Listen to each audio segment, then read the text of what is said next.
नमस्कार दोस्तों, आज हम आपको इस वीडियो में बताने जा रहे हैं एक ऑफिस सुप्रिटेंडेंट ओएस का लेवल 6 का 20% एलडीसी कोटा का एग्ज़ाम हुआ था।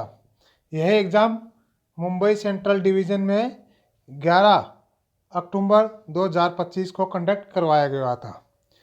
इस एग्ज़ाम में टोटल 110 क्वेश्चन थे, उसमें से 100 क्वेश्चन अटेम्प्ट करने थे और इनमें से 10 क्वेश्चन किसी भी एलडीसी के एग्ज़ाम में राजभाषा के होते हैं। तो चलिए दोस्तों डिस्कस करते हैं अपने इसमें क्वेश्चन कौन कौन से आए थे। ओएस का paper office superintendent personal department द्वारा कंडक्ट करवाया गया था। तो चलिए दोस्तों डिस्कस करते हैं। इसमें सबसे पहला क्वेश्चन है CRIS क्रिस का पूर्ण रूप क्या है। तो सबको पता है क्रिस का पूर्ण रूप होता है centre for railway information system. तो इसका करेक्ट आंसर हो जाएगा ऑप्शन बी। अगला क्वेश्चन है as per HOER railway staff are classified into 3 categories for regulating duty hours, which of the following is correct classification. मतलब रेलवे में HOER के द्वारा ड्यूटी परफॉर्म करते हैं उसको 3 कैटेगरी में डिवाइड किया गया है और ये तीनों कैटेगरी कौन कौन सी है। तो इसमें देखते हैं। पहला है स्किल्ड, सेमी स्किल्ड, अनस्किल्ड। नहीं, ये नहीं है। परमानेंट, टेम्परेरी, सेंट्रल, कॉन्ट्रेक्चुअल, ये भी नहीं है। कंटिन्यूस, इंटेंसिव और इसेंशियली इंटरमिटेंट। ये 3 HOER के द्वारा 3 ड्यूटी रोस्टर डिसाइड किए गए हैं। कंटिन्यूस में 8 घंटे की ड्यूटी होती है, इंटेंसिव रोस्टर में 6 घंटे की ड्यूटी होती है और इसेंशियल इंटरमीडिएट में 10 या 12 घंटे की ड्यूटी होती है। तो इसका करेक्ट आंसर हो जाएगा ऑप्शन बी। अगला क्वेश्चन है why are supernumerary post created in railway. Railway में अतिरिक्त पद क्यों सर्जित किए जाते हैं। तो इसका करेक्ट आंसर रहेगा option D, to accommodate an employ temporary without increasing the sanctioned strength. मतलब स्वीकृत संख्या बढ़ाए बिना किसी भी कर्मचारी को अस्थायी रूप से समायोजित करने के लिए अतिरिक्त पद सृजित किए जाते हैं कि जितने पोस्ट सेक्शन है उतनी पोस्ट रहेगी। तो कॉन्ट्रेक्चुअल बेसिस पे ये स्ट्रेंथ बढ़ाने के लिए कॉन्ट्रेक्चुअल बेसिस पे लिए जाते हैं, उसी को अतिरिक्त पद इसलिए सृजित किए जाते हैं। अगला क्वेश्चन है to whom child care leave in railway is admissible. Railway में बाल देखभाल अवकाश CCL किसे प्रदान किया जाता है। तो रेलवे में CCL किसको दिया जाता है। Only to male employ with children above 80 years. तो 80 ऊपर से अबव तो CCL मिलता ही नहीं है, मेल हो या female. To retired employ with dependent children, retired employ को भी CCL नहीं मिलता है।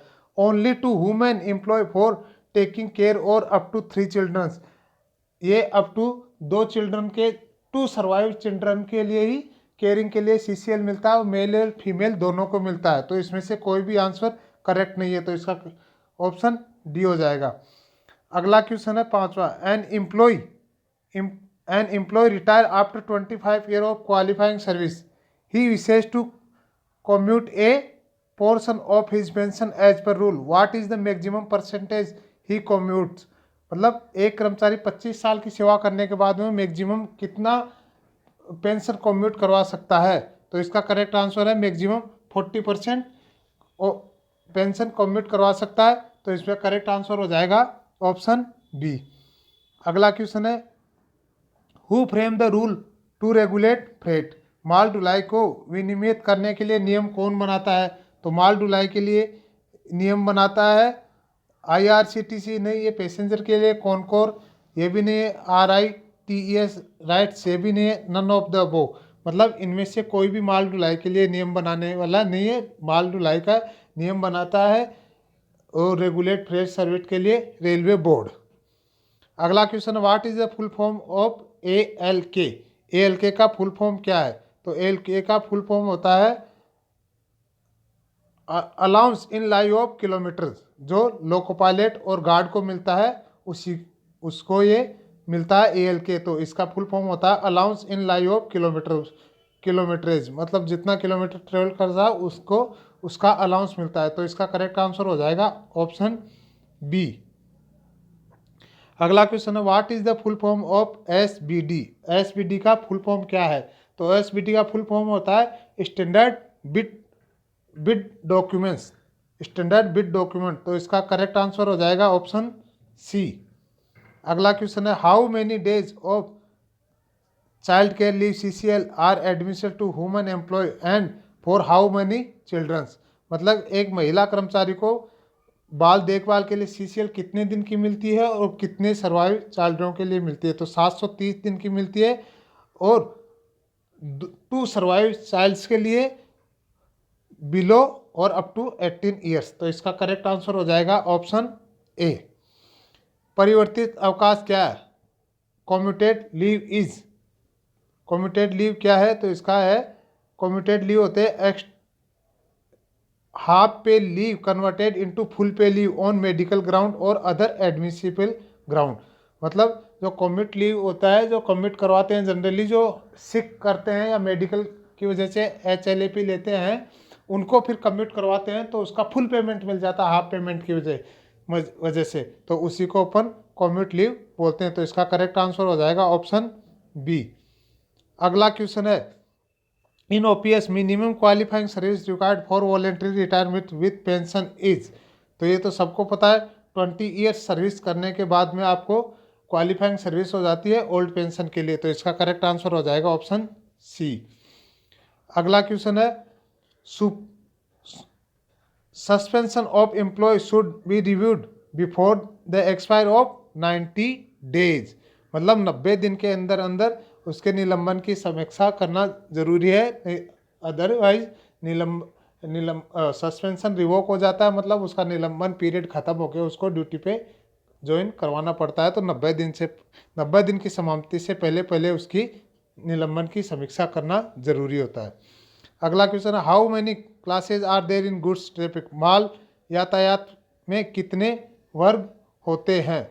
तो इसका करेक्ट आंसर हो जाएगा ऑप्शन सी 16। मतलब माल यातायात में 16 वर्ग होते हैं। अगला क्वेश्चन है national pension system NPS became admission to all central government railway recruitment from 1/1/2004। मतलब 1 जनवरी 2004 के बाद में जिसने भी ज्वाइनिंग किया है या जो भी रिक्रूट हुआ है उसको NPS मिला है। तो इसका करेक्ट आंसर हो जाएगा ऑप्शन सी। अगला क्वेश्चन है post retirement complimentary pass is administrable to railway employ retiring with minimum qualifying service of. तो ये सबको पता है कि 20 ईयर्स सर्विस होने के बाद में आपको कॉम्प्लीमेंट्री पास एडमिसिबल होता है रेलवे एम्प्लॉय को। तो इसका करेक्ट आंसर हो जाएगा ऑप्शन ए। अगला क्वेश्चन है what is the time limit for a female employ to register a complaint to the internal complaint committee in normal circumstance. मतलब सामान्य परिस्थितियों में किसी महिला कर्मचारी के लिए अतिरिक्त शिकायत समिति में शिकायत दर्ज कराने की समय सीमा क्या है? तो इसका समय सीमा होती है 3 मंथ्स। तो इसका करेक्ट आंसर हो जाएगा ऑप्शन ए। अगला क्वेश्चन है what is the full form of BPC। BPC का फुल फॉर्म क्या है? तो ये तो सबको पता है, ब्रेक पावर सर्टिफिकेट। BPC का फुल फॉर्म होता है ब्रेक पावर सर्टिफिकेट। तो ऑप्शन सी करेक्ट रहेगा। अगला क्वेश्चन है इन the railway service conduct rule 1966 which rule comes under general rules. मतलब जनरल रूल में कौन सा आएगा? तो इसमें जनरल रूल होता है रेलवे सर्विस कंडक्ट रूल 1966 में जनरल रूल होता है रूल नंबर 3। तो इसका ऑप्शन बी करेक्ट रहेगा। अगला क्वेश्चन है holiday home in Indian railway are provided for. मतलब हॉलीडे होम रेलवे में किसको प्रोवाइड करवाए जाते हैं? तो हॉलीडे होम जो भी रेलवे में सर्विस किया है, रिटायर्ड या सर्विंग एम्प्लॉय है, सभी के लिए हॉलीडे होम रेलवे द्वारा प्रोवाइड करवाए जाते हैं। तो इसका करेक्ट आंसर हो जाएगा option A all railway employ serving and retired. अगला क्वेश्चन है what is the maximum admission amount for computer advance first time to non gazetted railway employ. मतलब अराजपत्रित रेलवे कर्मचारी को कंप्यूटर एडवांस पहली बार के लिए अधिकतम स्वीकार्य राशि कितनी है? तो अधिकतम स्वीकार्य राशि रहती है 50,000 या उसकी एक्चुअल प्राइस।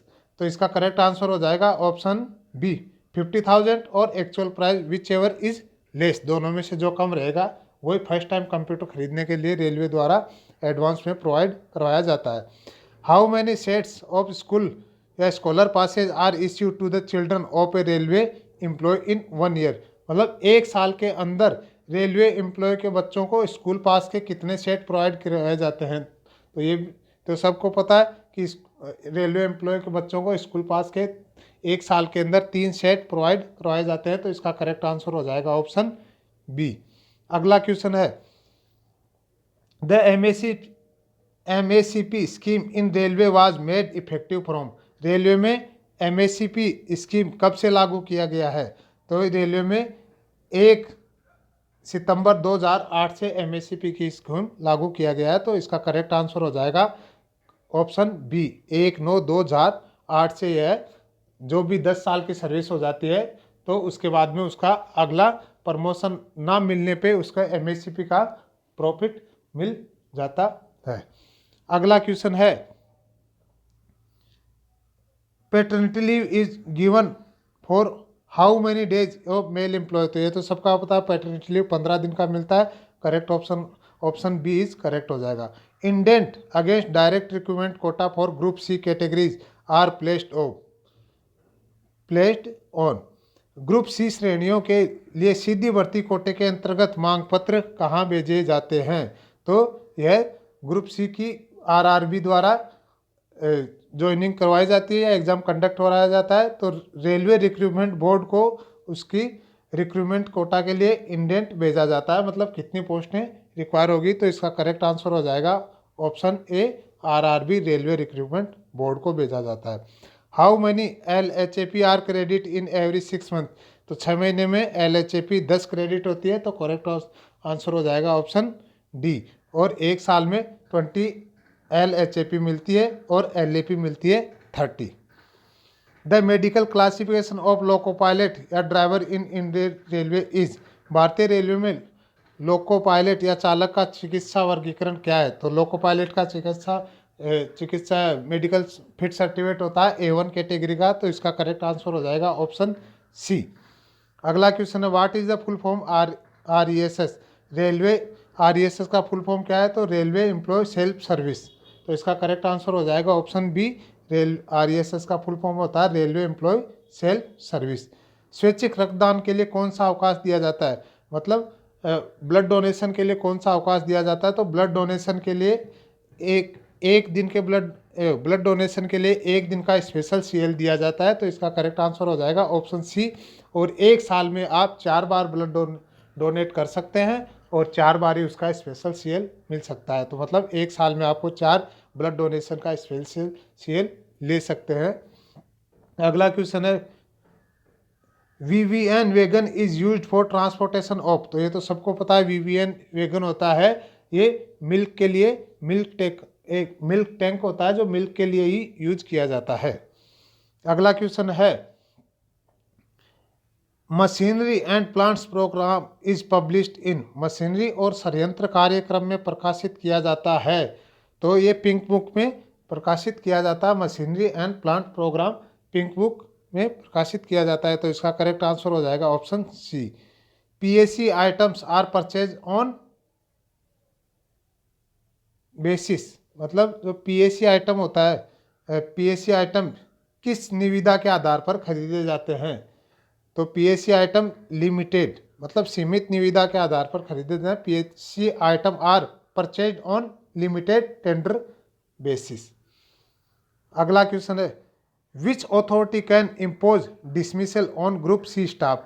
तो ग्रुप सी स्टाफ को डिसमिस कौन कर सकता है। तो ये तो सबको पता है जो डिसमिस वो ही कर सकता है जो अपॉइंट करता है। तो इसका ऑप्शन बी करेक्ट हो जाएगा अपॉइंटिंग अथॉरिटी और हायर। यदि अपॉइंटिंग अथॉरिटी कोई नहीं है तो GM को ये पावर होता है। तो इसका करेक्ट आंसर हो जाएगा अपॉइंटिंग अथॉरिटी और higher option B. Night duty allowance NDA admissible to, रात्रि ड्यूटी भत्ता किसे देय होता है। तो रात्रि ड्यूटी भत्ता ऑल स्टाफ सभी कर्मचारियों को नहीं दिया जाता, सभी रेलवे कर्मचारियों को दिया जाता है। जो ओनली रनिंग स्टाफ, केवल रनिंग स्टाफ को नहीं, ये भी सबको लाइन स्टाफ को भी दिया जाता है और ऑफिस स्टाफ को भी दिया जाता है। ऑफिसर्स अधिकारियों को नाइट ड्यूटी अलाउंस नहीं मिलता है। सुपरवाइजर को भी नाइट ड्यूटी अलाउंस नहीं मिलता है, तो इसका करेक्ट आंसर हो जाएगा ऑप्शन डी। इन दिए हुए ऑप्शनों में से कोई भी नहीं है। अगला question, if duty outside headquarter is less than 6 hour what is the admissible travelling allowance. यदि आप 6 घंटे से कम आउट ऑफ हेडक्वार्टर ड्यूटी करते हैं तो आपको टीए कितना परसेंट मिलेगा। तो 6 घंटे से कम ड्यूटी यदि होती है तो आपको 30% ट्रेवलिंग अलाउंस मिलता है, और 6 घंटे से ज़्यादा होती है तो आपको 70% ट्रेवलिंग अलाउंस मिलता है। और यदि 12 घंटे से आपका आउट ऑफ हेडक्वार्टर आपका ड्यूटी हावर्स 12 घंटे से ऊपर रहता है तो आपको 100% टीए एडमिसिबल रहेगा, मतलब 100% टीए आपको उस दिन का मिलेगा। अगला क्वेश्चन है, तो इसका करेक्ट आंसर हो जाएगा option A.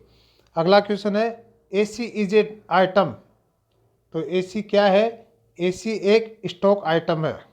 AC is a stock item, option A is correct. Maximum earned leave या LAP accumulation allowed is 300 days. मतलब एलएपी आप मैक्सिमम 300 इकट्ठा कर सकते हैं, जो 300 आपको 31 दिसंबर तक 300 एलएपी इकट्ठा रह सकती है किसी भी साल में, और 1 जनवरी को 300 + 15 एलएपी आपकी क्रेडिट हो जाती है, जो 31 जुलाई को फिर से 300 ही रिमेनिंग रहेगी, मतलब बाकी लेप्स हो जाती है 300 से ऊपर रहेगी। तो अगला क्वेश्चन है, सेंसर इज क्लासिफाइड एज। तो निंदा एक तरह की माइनर पेनल्टी है। अगला क्वेश्चन है, railway expenditure is divided into demand number 16। Railway व्यय को 16 मांगों में बांटा गया है, ऑप्शन बी करेक्ट रहेगा। अगला क्वेश्चन है, what happen if retired employ retain railway quarters beyond the permissible period. मतलब परमिसिबल पीरियड के बाद में यदि कोई रेलवे कर्मचारी रेलवे क्वार्टर अपने पास रखता है तो क्या होगा। तो इसका करेक्ट आंसर हो जाएगा, 1 set of post retirement passes is disallowed for every month of unauthorised retention. मतलब अनाधिकृत प्रतिधारण में प्रत्येक महीने के लिए सेवानिवृत्ति के बाद के पास का एक सेट अस्वीकृत किया जाएगा। मतलब 1 महीना यदि उसको परमिसिबल से ज़्यादा रखता है तो उसका एक पास उसका कम कर दिया जाएगा। अगला क्वेश्चन है, the sparrow system in the railway is used for APAR management of gazetted officers. Sparrow का फुल फॉर्म होता है smart performance appraisal report recording online window. मतलब जो ऑनलाइन अपार बढ़ते हैं उसके लिए यूज किया जाता है। तो ये केवल गजेटेड ऑफिसरों का ही होता है जिसमें ये अपार को मैनेजमेंट किया जाता है।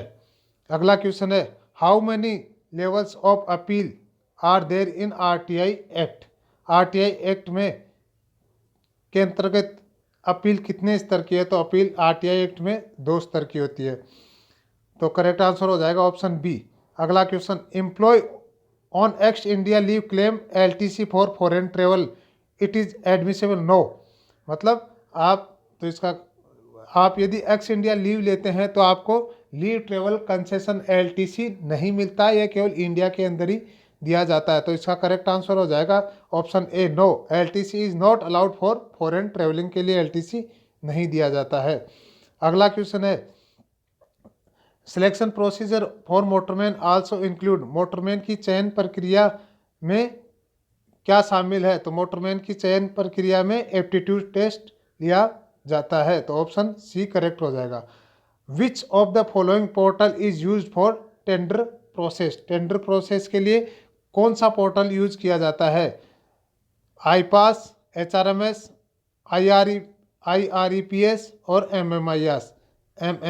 तो इसका करेक्ट आंसर हो जाएगा ऑप्शन सी आईआरईपीएस। यही टेंडर के लिए यूज किया जाता है। आईआरईपीएस का फुल फॉर्म होता है इंडियन रेलवे ई प्रोक्यूरमेंट सिस्टम। नेक्स्ट क्वेश्चन है, द रेल मदद पोर्टल डील विथ, रेल मदद पोर्टल पैसेंजर्स ग्रीवेंस या पैसेंजर को शिकायत के लिए एक पोर्टल तैयार किया गया है, जिसमें ट्रेवलिंग पैसेंजर कहीं पे भी रेल मदद पे अपना कोई भी मदद या शिकायत करने के लिए इसका यूज किया जाता है। What is the full form of CPGRAMS, CPGRAMS का फुल फॉर्म क्या होता है? तो सीपीग्राम का फुल फॉर्म होता है centralised public grievance redress and monitoring service. तो इसका करेक्ट आंसर हो जाएगा ऑप्शन बी, ऑप्शन बी इसका करेक्ट आंसर हो जाएगा। सीपीग्राम का फुल फॉर्म होता है centralised public grievance redress and monitoring service. अगला क्वेश्चन है while in service partial withdrawal from NPS is allowed up to, मतलब सर्विस के अंदर आप सेवाकाल के दौरान एनपीएस से आंशिक निकासी कितने परसेंट निकाल सकते हैं? तो उसमें 25% अपन उसमें से निकासी कर सकते हैं, तो एनपीएस में से। तो इसका करेक्ट आंसर हो जाएगा ऑप्शन ए। अगला क्वेश्चन है as per MSOP 2018 for retired employ if personal effect are moved beyond 1 year and up to 2 year who can sanction the composite transfer grant, मतलब एमएसओपी 2018 के अनुसार सेवानिवृत्त कर्मचारियों के लिए यदि व्यक्तिगत सामान को 1 वर्ष से अधिक और 2 वर्ष तक स्थानांतरित किया जाता है तो समग्र स्थानांतरण अनुदान कौन स्वीकृत करेगा? तो इसके लिए कौन करेगा? जीएम और एजीएमयू उसका स्वीकृत कर सकते हैं, तो ऑप्शन सी करेक्ट हो जाएगा। अगला क्वेश्चन है who is the chairman and CEO of railway board, railway board के अध्यक्ष और सीईओ कौन होते हैं? तो रेलवे बोर्ड के अभी करंट में चेयरमैन और सीईओ हैं सतीश कुमार। अगला क्वेश्चन है under the appointment act 1961 apprentice training is primarily administered by, मतलब अप्रेंटिस अधिनियम 1961 के अंतर्गत अप्रेंटिस प्रशिक्षण का संचालन मुख्य रूप से किस मंत्रालय द्वारा किया जाता है? तो इसका करेक्ट आंसर है ministry of skill development and entrepreneurship, director general of training, कौशल विकास और उद्यमिता मंत्रालय प्रशिक्षण का महानिदेशालय डीजीटी। तो इसका करेक्ट आंसर हो जाएगा ऑप्शन ए। तो दोस्तों ये तो हमने इसमें ऑफिस सुप्रिटेंडेंट का 50 क्वेश्चन डिस्कस कर लिए हैं और आगे बचे हुए क्वेश्चन अपन नेक्स्ट वीडियो में डिस्कस करेंगे। तो वीडियो को पसंद आए तो लाइक और शेयर ज़रूर करें और बाकी जो अदर पेपर्स हैं एग्ज़ाम से रिलेटेड उनका लिंक हम डिस्क्रिप्शन में प्रोवाइड करवा दिया जाएगा और नेक्स्ट वीडियो का भी जो इसका सेकंड पार्ट रहेगा उसका भी लिंक डिस्क्रिप्शन में आपको मिल जाएगा। थैंक यू दोस्तों।